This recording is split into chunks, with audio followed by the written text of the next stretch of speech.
علمتنا إنك أنت العليم الحكيم رب زدني علما رب زدني علما رب زدني علما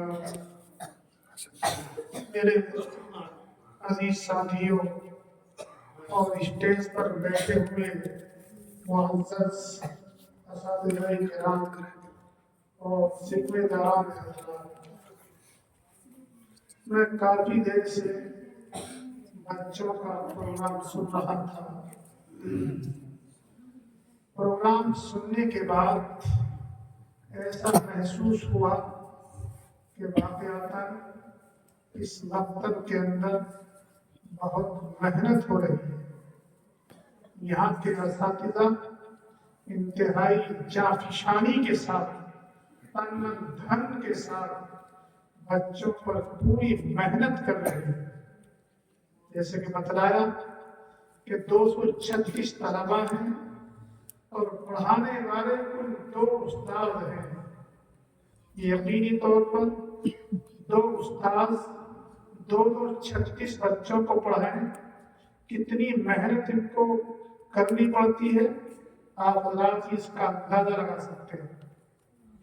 یقینی طور پر 2 استاذ یہ کم ہیں 236 طلباء کو پڑھانے کے لیے، لیکن اساتذہ نے اتنی محنت کر رکھی ہے۔ کسی کی تقریر سنی، تقریر اتنی شاندار بچے کر رہے تھے، بالکل کسی طرح کی کوئی جھجک نہیں، کسی طرح کی کوئی شرم نہیں، اس طرح گفتگو کر رہے تھے جیسے کوئی اچھا مقرر شاندار مقرر تقریر کرتا ہے۔ اس طرح بچے ماشاءاللہ بہت بہتر انداز میں اپنی تقریر پیش کر رہے تھے۔ بچیوں کے کا مکالمہ بھی سنا، اسی طریقے سے ان کی تقریر بھی سنی، بہت شاندار انداز میں وہ بچی اپنے مکالمات پیش کر رہی تھی اور تقریر شاندار انداز میں کر رہی تھی۔ اور کیا آپ کے سامنے بیان کیے جائے، یہ سب ان اساتذہ کرام کی محنت کا نتیجہ ہے اور ہمارے ناظم صاحب دامت برکاتہ کی محنت کا نتیجہ ہے۔ اللہ کا شکر ہے، مجھے معلوم ہوا ان کی زیر نگرانی تقریباً 40-45 مکاتب چل رہے ہیں۔ مجھے بڑی خوشی اس بات کی، اتنے سارے مکاتب کا چلانا کوئی معمولی بات نہیں ہے۔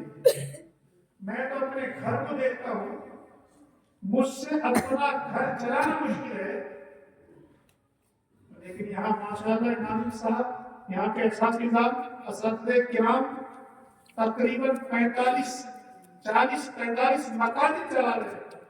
یہ کوئی معمولی بات اور کوئی آسان کام نہیں ہے۔ میں نے پوچھا کیا خرچہ ہے مکاتب کا، عوام کے خرچے کا، تو اس نے فرمایا، یہاں کے اساتذہ نے فرمایا تقریباً 1 کروڑ کا خرچہ ہے۔ 1 کروڑ روپے کوئی معمولی ہوتے ہیں، ایک بہت بڑی رقم ہوتی ہے۔ اتنے مکاتب چلانے کے لیے بہت بڑی رقم درکار ہے۔ میں نے پوچھا کہ پھر یہاں کے اساتذہ جو چندہ کرتے ہیں کہاں سے کرتے ہیں، کس طرح چندہ ہوتا ہے؟ تو فرمایا کہ یہی کے جو چودھری صاحبان ہیں، یہاں کے جو ذمہ دار ہیں، یہی ہمارا تعاون کرتے ہیں۔ یہ ناظم صاحب ہمارے بتا رہے تھے کہ یہاں کے اساتذہ، یہاں کے احباب، یہاں کے ذمہ دار لوگ، کسان لوگ ہیں، سب مدرسے کا تعاون کرتے ہیں۔ یقینی طور پر یہ حضرات مبارکبادی کے مستحق ہیں، اتنا بڑا کام انجام دے رہے ہیں۔ 1 کروڑ روپے مہیا کرنا کوئی معمولی بات نہیں ہے، اور یہ سب آپ کے تعاون سے ہوتا ہے، یہ سب آپ کے نامہ اعمال میں لکھا جا رہا ہے۔ حضرت مولانا حضرت پیر صاحب کے پاس جانا ہوا، آج ان سے ملاقات ہوئی، وہ یہاں کی تفصیل بتا رہے تھے۔ ایک وقت وہ ماحول تھا، یہاں کے بارے میں بتایا کہ مرد بھی شراب پیتے تھے اور عورتیں بھی شراب پیتی تھی، اور یہ تھوڑی بڑی شراب پینے کو کوئی برا نہیں سمجھتے تھے۔ ایک ماحول تھا، الحمدللہ یہاں تو بہت نورانی ماحول محسوس ہو رہا ہے، یہاں ایسا لگتا ہے کہ یہاں بڑی محنت کی گئی ہے۔ یقینی طور پر یہاں کے اساتذہ کرام، یہاں کے ذمہ دار حضرات کی محنتوں پر نتیجہ ہے۔ میں آپ حضرات سے گزارش کرتا ہوں، آپ حضرات ان کا جتنا تعاون کریں گے اتنا ہی دل جمعی کے ساتھ یہ کام کر پائیں گے۔ اگر ان کا تعاون کم رہا تو ان کی محنت کم ہوگی۔ اگر آپ نے ان کا تعاون بھرپور کیا تو بھرپور، جیسے کہ ماشاءاللہ یہ کام کر رہے ہیں، اس سے کہیں زیادہ یہ محنت کریں گے اور زیادہ ان کی محنت رنگ لگے گی۔ میرا یہ تو بات ذہن آ گئی، مجھے آپ سے چند ضروری باتیں کرنی ہے۔ قرآن کریم سے متعلق مجھے آپ سے عرض کرنا ہے۔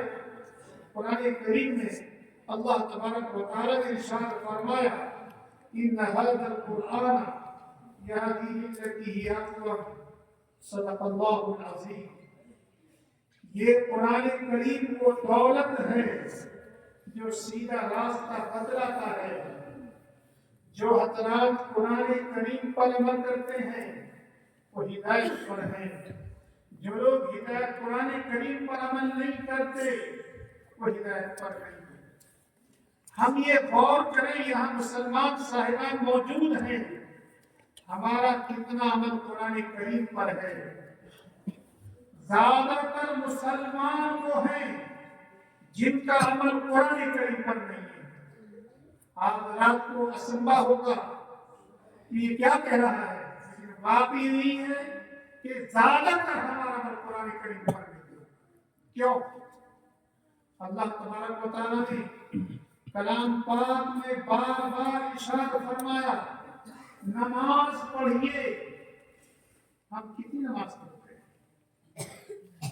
اس محلے کے اندر کتنے گھر ہیں، کتنے نماز جاتے ہیں؟ ہم کو خود غور کرنا ہے۔ زیادہ تر وہ لوگ ہیں جو صرف جمعے کی نماز پڑھتے ہیں، اور وہ بھی صرف 2 رکعت نماز پڑھی، اور 2 رکعت نماز پڑھنے کے بعد یہاں سے چلے گئے۔ زیادہ تر لوگ ہیں، بہت ہم ایسے لوگ ہیں جو 5 وقت کی نماز پڑھتے ہیں۔ صرف یہی کا ماحول نہیں ہے، پوری دنیا کا، پورے ہندوستان کا یہی ماحول ہے۔ 2 رکعت نماز پڑھی اور فارغ ہو گئے۔ رمضان کو لے لیجیے، رمضان کا روزہ ہمارے اوپر فرض ہے۔ ہم غور کریں ہم کتنا روزہ رکھتے ہیں۔ قرآن کریم میں اللہ تبارک و تعالی نے ارشاد فرمایا، یا ایھا الذین آمنوا کتب علیکم الصیام کما کتب علی الذین من قبلکم لعلکم تتقون۔ اے مسلمانوں، تمہارے اوپر روزہ فرض ہے جس طریقے سے پہلی امتوں پر روزے فرض تھے۔ ہم اندازہ لگائیں ہم کتنا روزہ رکھتے ہیں۔ یہ نوجوان نسل کسی طرح ان کو کوئی عذر نہیں، بغیر عذر کے روزہ نہیں رکھتے۔ ہمارا وہ قلم پر پڑھتا ہو، اللہ نے ہم پر زکوٰۃ فرض کی ہے۔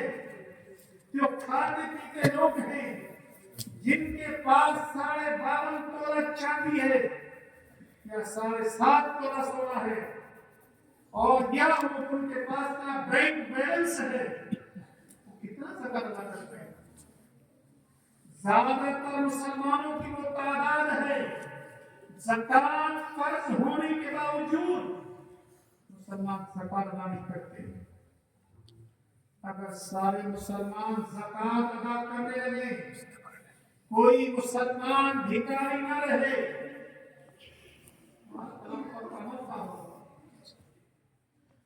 حج بہت سے حج فرض ہے، حج فرض ہونے کے باوجود حج نہیں کرتے۔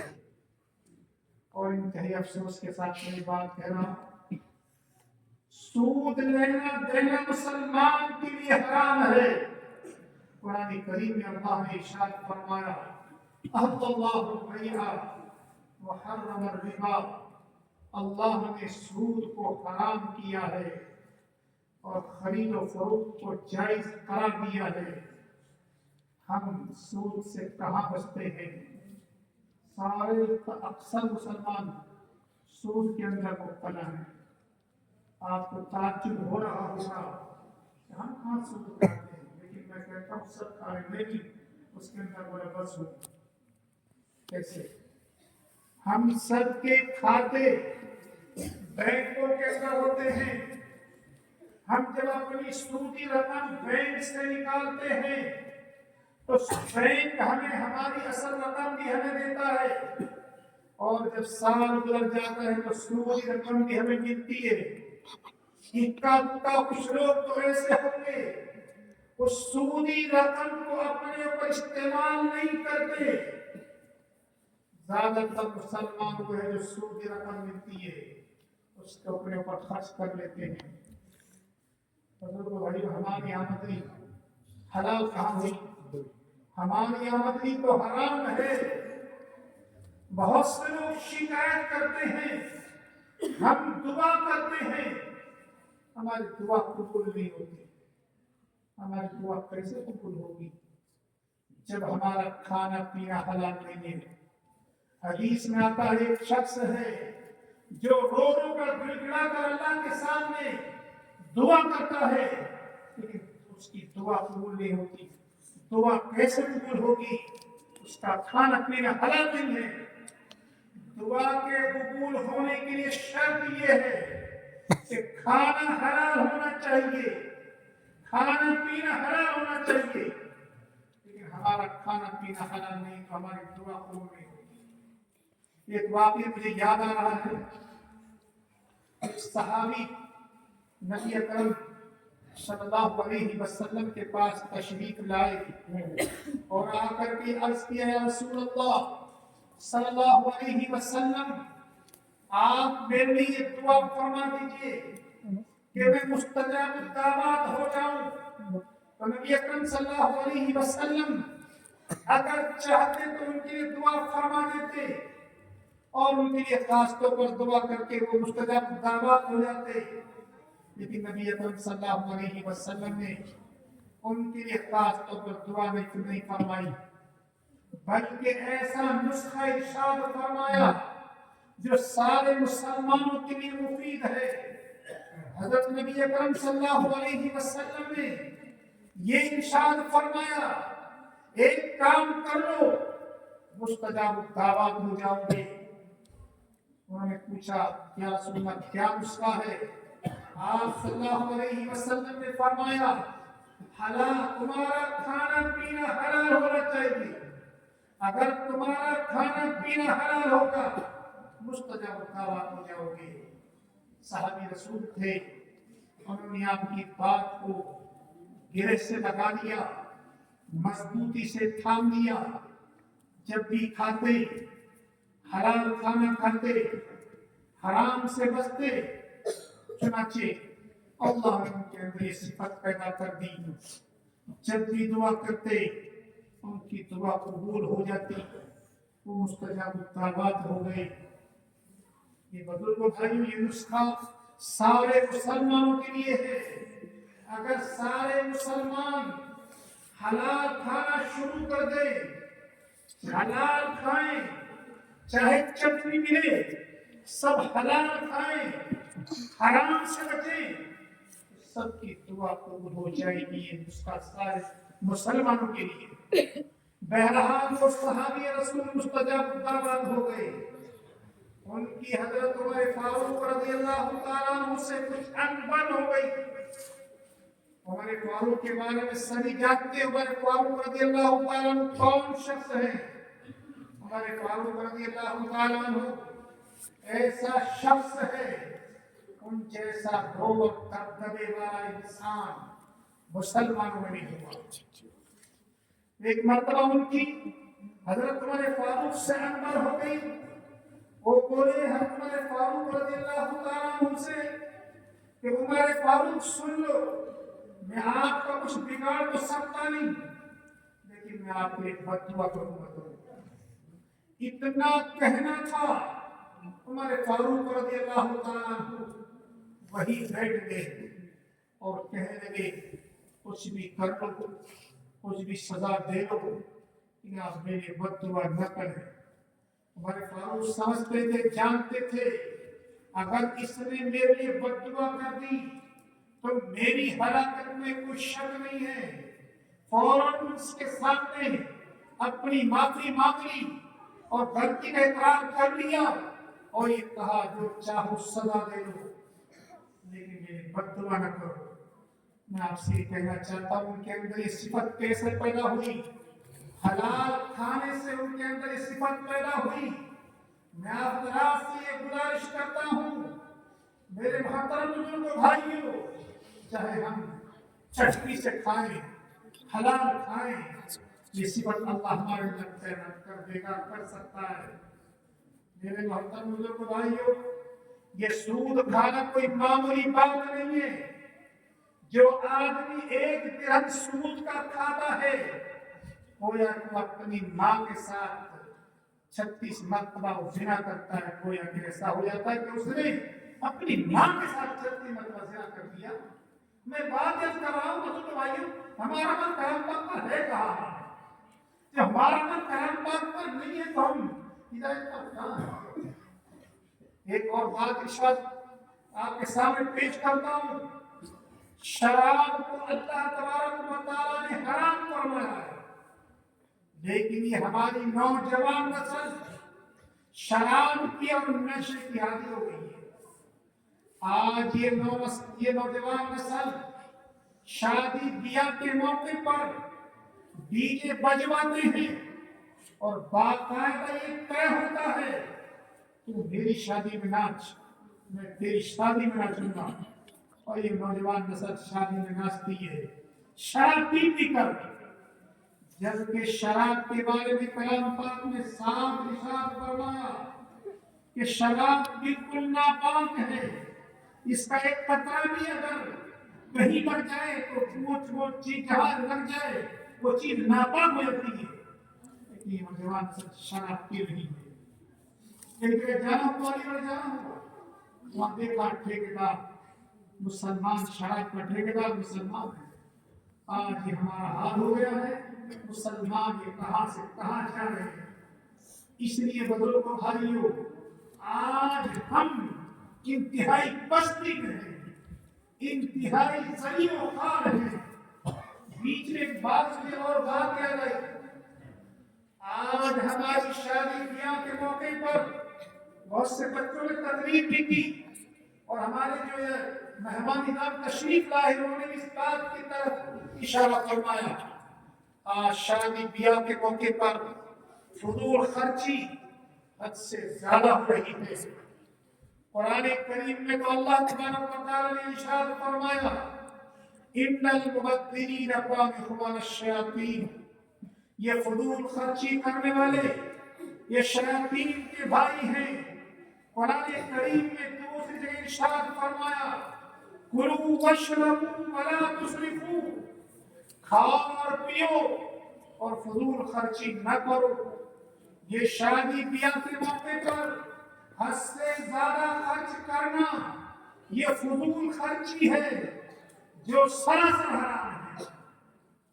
آج ہماری نوجوان بچیاں انہی رسوم اور رواج کی بنا پر جوان اپنے گھروں کے اندر بیٹھ رہتی ہیں اور وقت پر ان کی شادی نہیں ہو پاتی۔ اگر خدا نخواستہ نوجوان بچی سے کوئی غلطی ہو گئی تو جیسے وہ گنہگار ہوگی اس طرح اس کے ماں باپ بھی گنہگار ہوں گے۔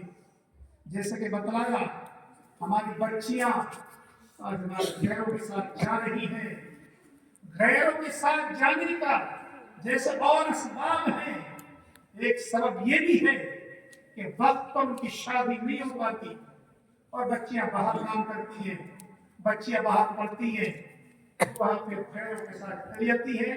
ہمارے مہمان نے بڑی عجیب و غریب بات فرمائی کہ ہماری بچیاں غیروں کے ساتھ جا رہی، مجھے بڑا افسوس ہوا، اور ہم اخباروں کے اندر پڑھتے رہتے ہیں اور پھر ان کے موبائل کے اندر ہم سنتے رہتے ہیں کہ فلاں مسلمان بچی فلاں کے ساتھ چلی گئی۔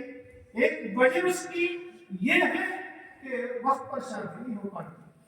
تو میں آپ حضرات سے گزارش کرتا ہوں، شادی کرنا سنت ہے، نبی کی سنت ہے، لیکن حد سے زیادہ خرچ کرنا یہ انتہائی فضول خرچی ہے جو سراسر حرام ہے۔ میں آپ سے پوچھنا چاہتا ہوں، آپ کے پاس پیسے ہیں، آپ نے تو پیسے خرچ کر دی شادی بیاہ کے موقع پر اور حد سے زیادہ خرچ کر دیا۔ وہ بیچاری بچیاں جس کے ماں باپ غریب ہیں، ان کے پاس شادی کرنے کے لیے انتظام نہیں ہے، وہ بیچارے اپنے بچے کی شادی کیسے کریں گے؟ آج ان کے بچیوں کے ماں باپ کو رات میں نیند نہیں آتی، راتوں کو بیچارے آنکھوں کو کھولے کھولے پڑے رہتے ہیں اور سوچتے رہتے ہیں اپنے بچوں کی ہم شادی کیسے کریں گے۔ تو اس لیے میں گزارش کرتا ہوں، شادی بیاہ کے موقع پر ہرگز فضول خرچی نہ کریں، ورنہ بزرگ بھائیوں ہم سب کے سب اس میں گناہ کے اندر مبتلا ہوں گے۔ اس بات کو ذرا آپ لوگ دھیان سے سمجھیں۔ آخری بات جو مجھے بات میں بہت ساری عرض کرنی ہے، مجھے بات عرض کرنی ہے میرے محترم بزرگ بھائیوں، میں نے قرآن کریم سے متعلق آیت پڑھی تھی، اسی کی روشنی میں میں آپ کے سامنے گفتگو کرنا چاہتا ہوں۔ آج ہمارا عمل قرآن کریم پر کیوں نہیں ہے؟ وجہ اس کی یہ ہے کیونکہ قرآن کریم کو حاصل کرنے کے لیے ہماری کوئی محنت نہیں لگی ہے۔ صحابہ کرام سے پوچھئے، صحابہ کرام نے کتنی محنت کی اس قرآن کریم کو حاصل کرنے کے لیے، اس طرح انہوں نے مار کھائی ہے۔ ان سے پوچھئے کہ ان کے نزدیک قرآن کریم کی اہمیت تھی۔ آج یہ قرآن کریم ہمیں شاندار جلد میں ہمیں مل گیا ہے، اس لیے ہم اس کی قدر نہیں کرتے۔ ایک واقعہ بخاری شریف کے اندر لکھا ہے، ایک صحابی، ان کا مقام کی بستی مدینے سے کچھ فاصلے پر تھی، قرآن کریم کے حاصل کرنے کا ان کو شوق تھا۔ وہ بیچارے اپنے گھر سے نکلتے، اس راستے پر کھڑے ہو جاتے جو راستہ مدینے جاتا تھا، جو قافلے مدینے سے آتے اور ان سے وہ جو قرآن کریم نبی اکرم صلی اللہ علیہ وسلم سے سیکھ کر آتے، یہ صحابی ان کی خوشامد کرتے اور خوشامد کر کے ان سے جو آیت اور قرآن کریم سیکھ کر آتے یہ ان سے سیکھا کرتے۔ روزانہ ان کا معمول تھا، اس طرح حاصل کرتے کرتے سیکھتے سیکھتے تو قرآن کریم کا بڑا مجموعہ ان کو حاصل ہو گیا تھا۔ اسی طریقے سے آپ کو واقعہ یاد ہوگا، حضرت عمر فاروق رضی اللہ تعالیٰ عنہ اپنے گھر سے چلتے ہیں، تلوار لے کر کے ایک صحابی ملتے ہیں۔ وہ صحابی پوچھتے ہیں عمر فاروق سے، عمر فاروق کیا ارادہ ہے، کہاں جا رہے ہو، کیا ارادہ ہے؟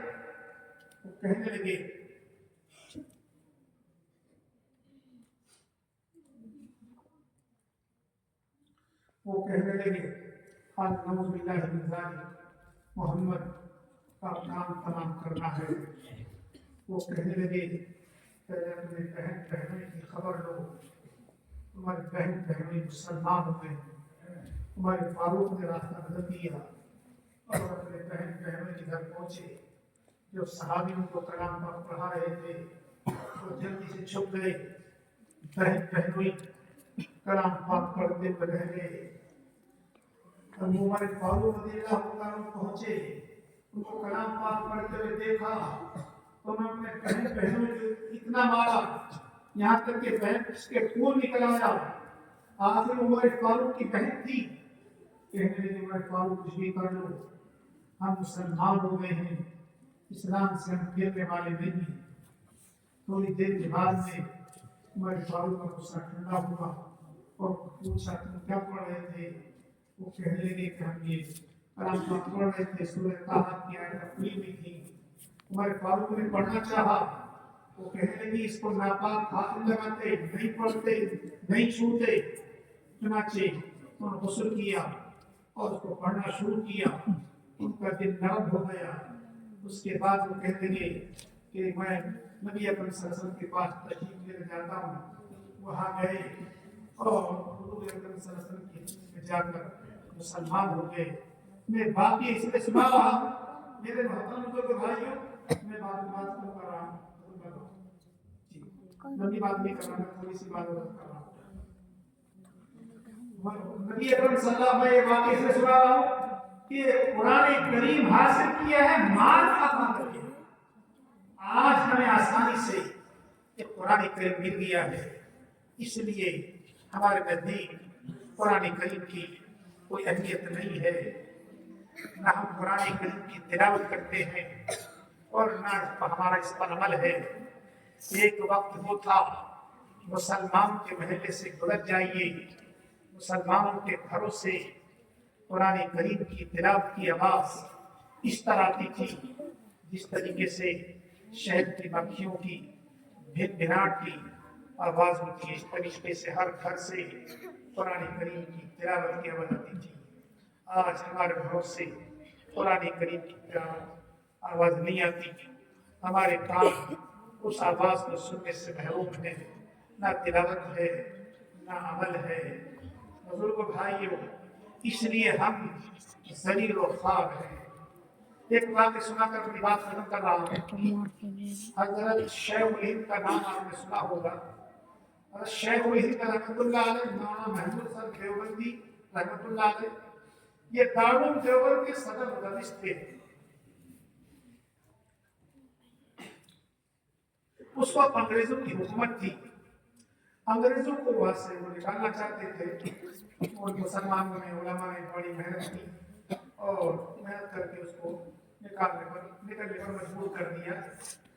حضرت شیخ الہند رحمۃ اللہ علیہ انہیں کو یہاں سے بھگانے کے لیے، اس کی کوشش کرنے کے لیے ہندوستان چھوڑ کر کے مکہ المکرمہ پہنچے ہیں. وہاں ترکوں کی حکومت تھی. وہاں ترکی حکام سے بات کی اور ان سے کہا کہ حضرات ہندوستان پر حملہ کریں تاکہ انگریز ہندوستان سے چلا جائے. ہندوستانی بھی اس پر اندر سے حملہ کریں، باہر کی حکومت کیا بات اس پر حملہ کریں اور اس کے وہاں سے قدم اکھڑ جائیں، وہاں سے جانے کو مجبور ہو جائے. وہاں تشریف لے گئے، لیکن کسی اپنے ہی ان کا راز فاش کر دیا. ان کی تحریک دیش کی رومان تحریک تھی، راز فاش کر دیا اور انگریز کو معلوم ہو گیا. انگریز کو معلوم ہو گیا کہ یہ ہمارا دشمن ہے محمود حسن دیوبندی. اس وقت میں مکے کے اندر شریف کی حکومت تھی، وہ انگریزوں سے ملا ہوا تھا. انگریز نے کہا تھا شریف سے کہ محمود حسن دیوبندی کو گرفتار کر کے ہمیں دے دو. لمبا واقعہ ہے. اس نے مولانا محمود حسن دیوبندی رحمۃ اللہ علیہ، مولانا حسین احمد مدنی رحمۃ اللہ علیہ اور بہت سے اکابر کو گرفتار کر لیا اور انگریز کو سونپ دیا اور ان کو مالٹے کی جیل میں ڈال دیا گیا. مالٹا کی جیل میں انہوں نے بڑی پریشانی اٹھائی. تقریباً 3 سال تک وہاں رہے. 3 سال کے بعد وہاں سے رہائی ہوئی.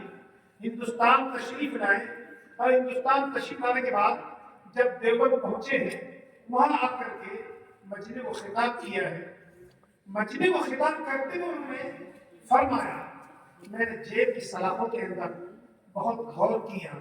ایک وقت وہ تھا مسلمانوں کی دنیا پر حکومت تھی، اسلامی جھنڈا دنیا پر لہرایا کرتا تھا، مسلمانوں کی عزت تھی. آج مسلمان اتنے ذلیل و خوار کیوں ہیں؟ اس کی وجہ کیا ہے؟ فرمایا انہوں نے میں نے بہت غور کیا اور غور کر کے میں اس نتیجے پر پہنچا 2 باتیں ہیں جس کی وجہ سے مسلمان اس وقت میں ذلیل و خوار ہے. پہلی بات ان کا قرآن کریم کو چھوڑ دینا اس وجہ سے، اور دوسری بات مسلمانوں کا آپسی اختلاف و انتشار. ان 2 باتوں کی وجہ سے اس وقت میں مسلمان ذلیل و خوار ہیں. پہلے قرآن کریم کو چھوڑ دینا اور دوسرے آپس کا لڑائی، آپس کا دنگا، آپس کا فساد. اس وجہ سے مسلمان ذلیل و خوار ہیں. پھر فرمایا انہوں نے اسی بات کے لیے میں نے تمہید قائم کی. پھر فرمایا میں نے تہیہ کر لیا ہے، اب میں گاؤں بستی مکانے کا جال بچھاؤں گا. جب تک میری زندگی میں جان ہے، میرے اندر جان ہے، میں مکانے کا جان بچھاؤں گا۔